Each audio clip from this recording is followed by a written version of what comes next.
संत कबीरदास की 647वीं जयंती की पूर्व संध्या पर उनके द्वारा किए गए समाज सुधार कार्यों को एक प्रेरणा स्वरूप आयोजन के रूप में उपस्थित हुए हैं। एक सवाल हमेशा अपने मन में हमें रखना चाहिए और दूसरों से पूछना भी चाहिए कि जब भी सामाजिक न्याय की बात होती है तो सामाजिक न्याय आज जो संविधान से मिलने के लिए हमारे पास उपलब्ध है वह यूं ही नहीं आया।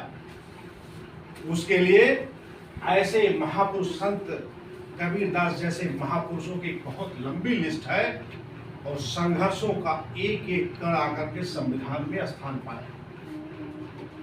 यह भी सोचने की बात है कि जो समाज सुधार के कार्य हुए वह बहुजन कुल में जन्म लिए हुए अधिकांश संतों, गुरुओं और महापुरुषों के द्वारा ही क्यों हुए, ये विचार समाज की हवा में गूंजनी चाहिए और इतना शोर होना चाहिए कि जो दूसरे शोर हमें अधिकारों से वंचित करके किसी और तरफ ले जाते हैं वह शोर दब जाए। हमारा जोर इतना होना चाहिए और वो कैसे होगा? हम जब अपने महापुरुषों को पढ़ेंगे, केवल सतह ज्ञान न रखें, अध्ययन करें और जब अध्ययन करेंगे बहुत कुछ रत्न आपके शरीर में स्वयं उत्पन्न होगा। हम लोग यहाँ जहाँ से चलकर यहाँ आए हैं या सुबह उठते ही मन में पहले विचार आता है कि चलो नित्य क्रिया जाते हैं, विचार आया ना। जब हम विचारों से चलते हैं ये पूरा मस्तिष्क जो हमारा है ये शरीर की सारी क्रियाओं को नियंत्रित करता है। ठीक उसी प्रकार से समाज में जितने सुधार हुए हैं समाज सुधारकों के परिश्रम और उनके मस्तिष्क की देन से हुए हैं। आम आदमी बहुत अधिक जीव जंतुओं से अलग नहीं होता है, इसीलिए अरस्तु ने कहा है कि मनुष्य सामाजिक प्राणी है। समाज में उसका अस्तित्व है इसलिए सामाजिक प्राणी है, लेकिन अगर वह सामाजिक व्यवस्था में जो कमियां हैं उनको न देख पाए तो महापुरुषों के अध्ययन का चश्मा अपने आंखों पर लगाएगा तो जो चीज हम अपने यहाँ सामान्य आंखों से नहीं देख पाते हैं, डॉक्टर के पास जाते हैं, डॉक्टर हमारे नजर की कमजोरी को परखता है और एक ऐसे पावर का चश्मा लगाता है कि जो बिना चश्मे के हम नहीं पढ़ पाते, नहीं देख पाते, वो भी हम देख पाते। ठीक उसी प्रकार संत कबीर ने जिनका जन्म 1398 को हुआ था, हम ज्यादा इतिहास में नहीं जाएंगे, लेकिन 1398 सभी लोग जानते हैं बनारस में हुआ था। इनका देहावसान कब हुआ था? 1518 में, 120 साल जिंदा है। कबीरदास आखिर एक समाज सुधार के रूप में कार्य करना क्यों शुरू हुए? उनके जन्म का इतिहास ही उनको जब बड़े हुए जुलाहे का कार्य करते हुए जीवन यापन करने लगे, लेकिन उनको अपने कुल खानदान की वजह से मनुष्य का दर्जा अन्य लोगों की तरह नहीं था। तो फिर ऐसे महापुरुष ऐसे इसीलिए बहुजन कुल में जन्मे संतों, गुरुओं, महापुरुषों का योगदान है, तथा कथित देवी देवता का योगदान नहीं है। ऐसी कोई पुस्तक जिसमें एक लाइन भी न लिखी हो कि हम सब मनुष्य समान हैं, वह हमारे लिए किसी काम की नहीं है। क्योंकि हम बहुत विकास की बात करते हैं, भजन कीर्तन में, संगीत में लीन होने लगते हैं, लेकिन वह लीन होना हमारे लिए अफीम से कम नहीं है।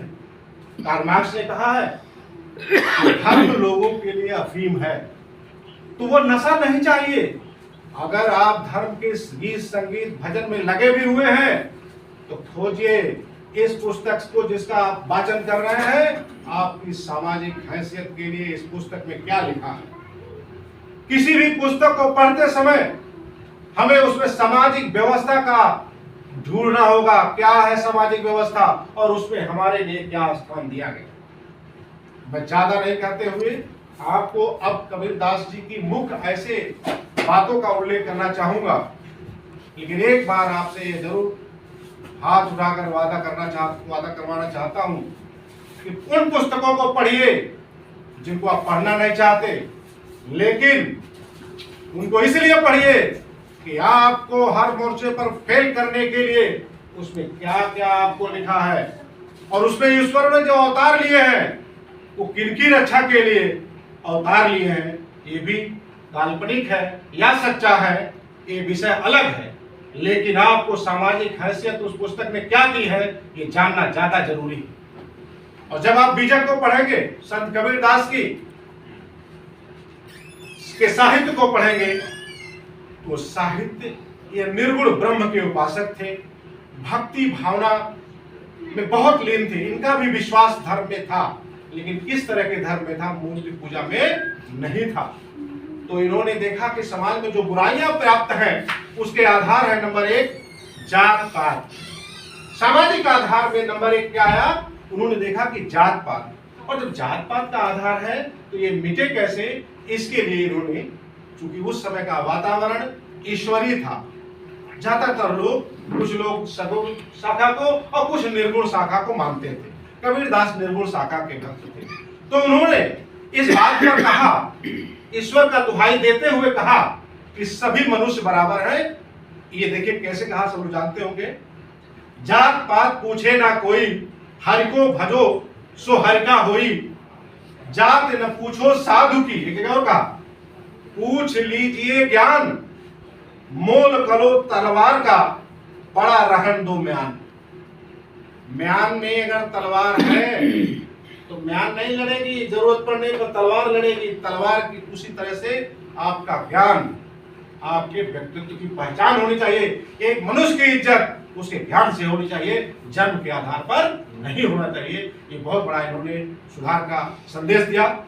उसके बाद में इन्होंने कहा कि जो समाज पिछड़ा है, आज के समाज, उस समय पिछड़ा शब्द नहीं प्रचलित था, लेकिन आप शूद्र शब्द प्रचलित था। जो समाज इस तरह का है वह बहुत कुछ पाखंड में स्वयं आहुति दे रहा, अपने अधिकारों की और अपने मान सम्मान और स्वाभिमान, और पाखंड में उसका समय और संसाधन दोनों बर्बाद हो रहा है। मिलना कुछ नहीं है, जाना ही है। 1 रुपया, 8 आना, 4 आना जो उसमें चलता था, 2 आना, जो भी चलता हो, जो आप दान करते थे वो आपके किसी उद्धार के लिए नहीं लगता था। तो उन्होंने इस पाखंड से इस विशाल जनसमूह को, करोड़ों भारतीयों को निकालने के लिए कि पाखंड में तुम डूबोगे, आगे नहीं निकलोगे, उन्होंने अपनी लेखनी उठाई और बीजक में और तमाम जगहों पर इन्होंने लिखा। अभी हमारे एक पूर्व वक्ता ने सुनाया भी था, लेकिन मैं भी कोट करना चाहूंगा। कबीर पाहन पूजे हर मिले, तो मैं पूजूं पहाड़, घर की चाकी क्यों नहीं पूजे, पीस खाए संसार। वो तो फिर भी काम कर रही है, और जो पत्थर आप पूज रहे हैं, चाहे मूर्ति के रूप में क्यों न हो, वह आपको क्या दे रही है? कबीर दास का साफ कहना था, कुछ नहीं दे रही है। आपके घर की जो चक्कियां पहले माताएं बहनें चलाती थी और लोग चलाते थे, तो आटा कम से कम पीसती थी और उस आटे से रोटी बनती थी, भरण पोषण होता था। तो उसका उपयोगिता को उन्होंने कहा। और उस जमाने में जब तलवार का युग था, हिंसा का युग था, गद्दी के लिए बहुत खून खराबे कत्लेआम होते थे, इतना साहस का काम संत कबीर दास ने किया, मामूली बात है। तो ऐसे महापुरुषों का योगदान अगर हम आज याद कर रहे हैं तो ये हम लोगों के लिए गौरव और सम्मान की बात। उन्होंने आगे केवल हिंदू धर्म तक सीमित नहीं रहे, उन्होंने आगे भी कहा दूसरे पंथ को कांकर पाथर जोड़ के मस्जिद लई बनाए, ता चढ़ी मुल्ला भाग दे क्या बहरा हुआ खुदाए।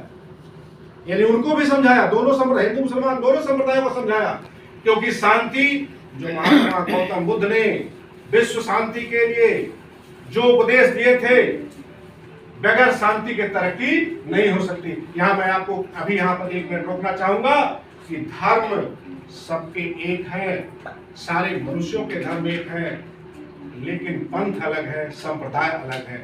जैसे मान लीजिए कि मैं हिंदू हूं, कोई बौद्ध है, कोई क्रिश्चियन है, कोई ईसाई है, कोई मुसलमान है, अपनी पत्नी को पत्नी कहेगा, किसी और भाषा में अंतर हो सकता है कि अंग्रेज होगा तो वाइफ कर देगा, बच्चे को बच्चा ही कहेगा, और जो पति का धर्म है वो निभाएगा, और पत्नी भी जो उसका धर्म है पति के प्रति किसी भी धर्म का पंथ का हो वो निभाएगा। बच्चे का पालन पोषण हम लोग करते हैं, और किसी भी धर्म जो धर्म हम तथाकथित कहते हैं वो पंथ है वास्तव में क्या है। इसलिए संविधान के 42वें संविधान संशोधन अधिनियम 1976 में जो बना तो उसमें पंथ निरपेक्ष शब्द, समाजवादी पंथ निरपेक्ष शब्द जोड़ा गया, धर्म निरपेक्ष नहीं जोड़ा गया। बहुत लोग कंफ्यूज करते हैं। तो पंथ यानी संप्रदाय, संप्रदाय अलग हो सकता है जो जीवन शैली, पोशाक आधारित, जीवन में खान पान से आधारित हो सकता है भिन्नता, लेकिन धर्म एक है। चोट लगेगी तो दर्द आपको होगा, उसका चोट का धर्म क्या है? दर्द होना। आम का धर्म है मीठा होना। कोई भी आप काम करते हो वो एक धर्म है, तो वो धर्म एक है। भोजन, भूख लगेगी भोजन करेंगे, प्यास लगेगी पानी पिएंगे। पानी और भोजन का धर्म एक है आपकी आवश्यकता की पूर्ति के लिए। तो किसी भी पंथ या संप्रदाय का होगा उसको ये जरूरत है। इसलिए हम लोग धर्म की नई व्याख्या नहीं कर रहे हैं, लेकिन धर्म की सही व्याख्या कर रहे हैं। इसको आज की इस गोष्ठी से निकलकर हम लोग जाएंगे, धर्म की सही व्याख्या प्रस्तुत करेंगे, क्योंकि पंथ और संप्रदायों की लड़ाई रोकने का ये जो हथियार है, इससे बड़ा दूसरा कोई हथियार नहीं हो सकता। और विकास के लिए संप्रदायों में एकता, जो मूल धर्म है गुण पर आधारित, वो बहुत जरूरी। अभी मैं बहुत जल्द अपनी बात खत्म कर दूंगा। अब उसके बाद सांप्रदायिकता के समाधान के लिए भी उन्होंने कहा कि अक्सर लड़ाइयां होती हैं, हिंदू मुसलमान लड़ जाते हैं, बहुत बहुत खून खराबे होते हैं, जिसमें राज्य की लड़ाई नहीं होती है। राजा लोग जो लड़ते थे, सुल्तान बादशाह राजा लड़ते थे, वो तो राज्य की साम्राज्य की सीमा बढ़ाने के लिए, कब्जा करने के लिए अपने, लेकिन समाज के अंदर केवल पंथों और संप्रदायों की मत भिन्नता की भी लड़ाइयां होती थी, और विनाश का बहुत बड़ा कारण होता था। मानवता का कलंक था। इसको दूर करने के लिए कबीरदास ने देखिए क्या लिखा, संतों देखो जग बौराना, संतों देखो जग बौराना, हिंदू कहे मोह राम प्यारा, तुरक कहे रहीमाना, आपस में दो लड़ लड़ हुए, लड़ लड़ के उलझ के खत्म हो रहे हैं। मरम न जानो, मरम न काहू जाना।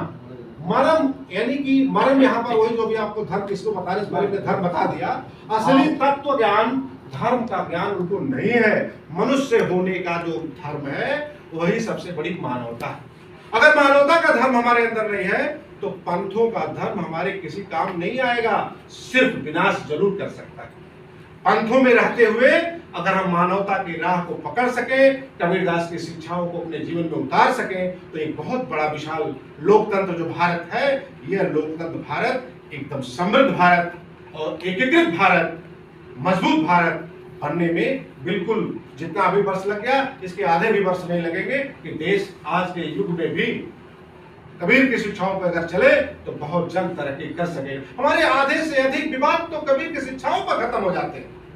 कबीर की शिक्षाओं पर सभी धर्मों पर जो तथाकथित धर्म कहे जाते हैं, पंथ संप्रदाय अगर मान ले, मानते ही तो नहीं है, कहने की होती है, लिखी हुई होती है, भाषण में होती है, अमल नहीं होता। इसलिए देश में आधे से अधिक समस्याएं केवल पंथ और संप्रदायों की।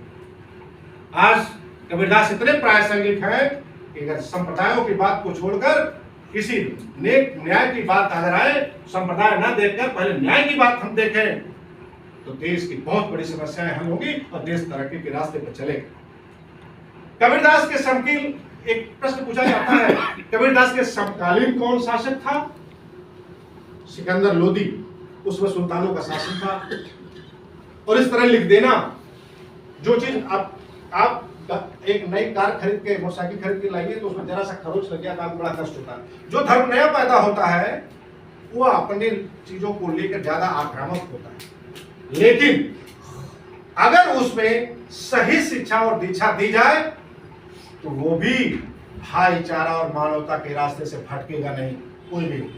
तो इसलिए जब उन्होंने ये बातें कह रहे थे तो उसके पीछे एक बहुत बड़ा उद्देश्य था। आज हम लोग जानते हैं कबीरदास खुद पढ़े लिखे नहीं थे, लेकिन आज कबीरदास पर रिसर्च होता है, लोग पीएचडी की डिग्रियां ले रहे हैं। कहने का मतलब यह है, जो दृष्टा होगा, दूरदर्शी होगा, जो समस्याओं को समस्या समझ करके छोड़ेगा नहीं, हार नहीं मानेगा, निराकरण के लिए प्रयास करेगा, सूत्र निकालेगा, फार्मूला लाएगा, समाधान के लिए विकल्प सुझाएगा। ऐसे लोगों की गिनती महापुरुषों में होती है। और जब ये गिनती महापुरुष में उसकी होती है, आम लोगों की संख्या करोड़ों में होती है, तो आम लोगों का क्या दायित्व है? ऐसे महापुरुषों के बताए हुए मार्ग का अनुसरण करते हुए जीवन यापन करना। अगर हम इस मार्ग पर चलते हुए जीवन यापन करते हैं तो हम निश्चित रूप से नई ऊंचाइयां पैदा करेंगे समाज में और अपने अंदर भी गौरव का अनुभव कर सकेंगे। अब मैं इन्हीं शब्दों के साथ कबीरदास के जीवन और उनके उपदेशों को अपने जीवन में उतारने की कामना के साथ जय भीम, नमो बुद्धाय।